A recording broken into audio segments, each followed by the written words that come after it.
Bonsoir et bienvenue dans Une minute un livre. Je vous parle ce soir de ce roman graphique, 60 printemps en hiver, d'Aimé de Jong et Ingrid Chabert aux éditions Dupuis 2022.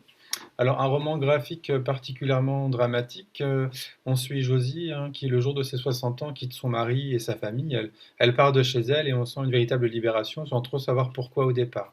Alors, au volant de son van, elle cherche à se retrouver et rencontre Camélia et son jeune fils sur son chemin et qui seront du coup voisins de son van. Elles vont nouer une amitié profonde dans l'idée un peu d'une autre famille choisie quelque part.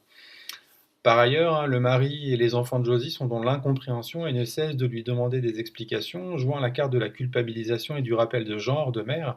À aucun moment on ne lui demande des raisons de son départ, on exige son retour car c'est sa place de mère, d'épouse, de femme. On invisibilise finalement son mal-être, l'assignation du rôle de mère prime.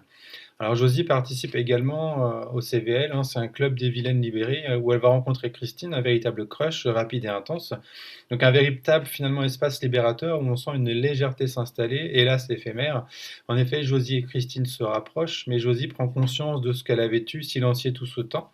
Le rapprochement est intense, mais Josie prend peur et ne parvient pas encore à assumer finalement ce que cela réveille en elle. Elle préfère refouler ses sentiments et y mettre fin.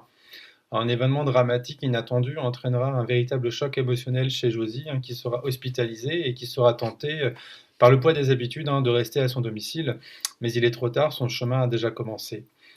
Le dessin d'Aimé de Jong accompagne ce parcours avec une grande douceur, même dans les moments finalement les plus dramatiques, comme on vient de l'évoquer.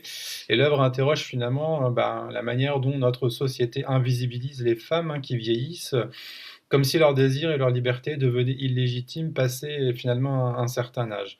Donc cette question queer aussi, voilà, ça associe en tout cas à ce qu'on vient de dire et qui invisibilise aussi davantage finalement le sujet. Alors un roman graphique finalement sur l'acceptation de soi, peu importe l'âge, sur le fait de privilégier tellement fort le déni que l'on enterre une partie de soi. Voilà, il peut être très simple de passer à côté de sa vie à cause des règles normatives qui dictent le genre et la sexualité. Un appel donc à réagir et finalement un appel à la liberté d'être soi. Voilà, je vous souhaite une bonne lecture, une bonne découverte et à bientôt.